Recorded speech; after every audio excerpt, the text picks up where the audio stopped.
Hey everybody, CFA here with you. Today we are going to talk about the anatomy of a coin. By that I mean the different parts of a coin and the accurate terminology used to describe them. Now, in classic CFA fashion, this is a video geared more towards the beginning collector, those of you who are new to numismatics, but there is also some information in there that everyone may enjoy, and I strongly encourage those of you who are longtime collectors to give us some comments down below and help others out, and let's hear what you think and your description of the coins, and let's share some of that experience with the whole community. Alright, so we're going to jump right into the anatomy of a coin. Alright everybody, we're going to start off real simple here. We're going to go with the edge of the coin. Now this is also considered a third side, and it is the outer border. Oftentimes you'll see the edges that are plain, they can be reeded, they can be decorated, and sometimes, as is with the modern presidential dollars, they can actually be lettered. Okay, next we're going to talk about the rim. Now this is not to be confused with the edge. The rim is that raised part you see on the coin, still around the outer edge, but it is raised by what's called an upsetting mill. And the reason for this is to protect the inner part of the coin, the inner design of the coin, from wear and tear. Alright, next I want you to look at those empty spaces where those arrows are pointed. What do you see? Nothing? That's right, nothing. Those are called the fields of the coin. And all those are spaces within a coin where there is just no design and no inscription. It's called the fields. Alright, now we're going to move on to the motto. Now the official motto of the United States of America is "In God We Trust." And since 1938, every US coin has had that motto, "In God We Trust," on it. Now, there was also a lot of coins prior to that that had "In God We Trust." And another motto that you'll also see is "E pluribus unum." And that is Latin, and it means out of many, one.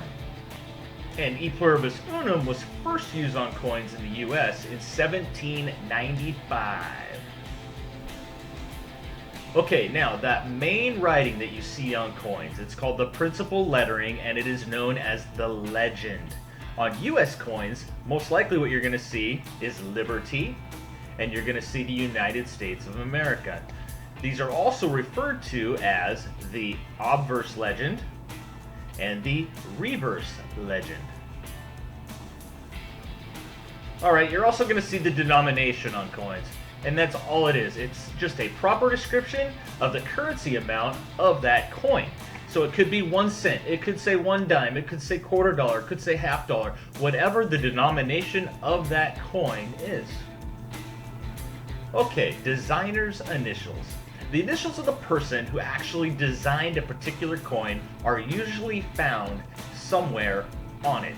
For an example, the Lincoln cent, if you flip it to the reverse, the Memorial Lincoln cent, you'll flip it to the reverse and you will see a small FG down in the corner by the Memorial.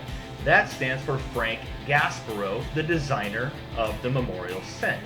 Now another example will be the Jefferson nickel. From 1966 to 2004, you'll find an FS below the bust that was designed by Felix Schlag. Alright, and of course you will have a date on a coin. The date simply just tells you the year that that coin was either released or minted, or both. Okay, oftentimes you will also find a mint mark on a coin. These are letters or symbols that signify where that coin was minted. Now, common ones on modern coins that you'll find will be a D for the Denver Mint, a P for the Philadelphia Mint, or an S for the San Francisco Mint. Now there are others, but those are the most common that you will find. Now that mint mark placement can vary by denomination of coin and also by year that each coin was minted. And if you find a cent that has no mint mark, it was produced in Philadelphia at the Philadelphia Mint. The only year so far that the cent produced at the Philadelphia Mint that has had a P on it is 2017. Alright, now we're going to get to the main meat of the coin. Now I always refer to it as the relief or the design, but it's also known as the device.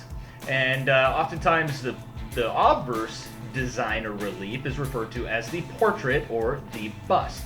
Now on US coins, that obverse bust or portrait is most often going to be a former president or some form of Lady Liberty. Not always, but typically. Now, in other countries, you'll often see the bust as a king or a queen. Now, on the reverse, the relief is often a depiction of some sort of national symbol, be it an eagle or a shield or a buffalo or maybe some prominent building like Monticello or the Lincoln Memorial. Alright, thanks everyone for joining us as we dissect the parts of a coin. Hope this was educational. Be sure if you have questions, comments, please leave them below so the whole community can help each other out. Also, if you enjoyed learning about coins, we have some more great educational videos for you to check out that you probably enjoy. We have one on that's not a buffalo on the buffalo nickel, and we talk about who it really is and what it really is, and kind of interesting. We also have a video on how we search for error coins of varieties that you might enjoy. It might give you some ideas on how you can search. And we also have a video on the 1982 penny and how to figure out which one you have, because there's so many different varieties of that penny. So once again, thanks for watching, and as always, keep checking that change.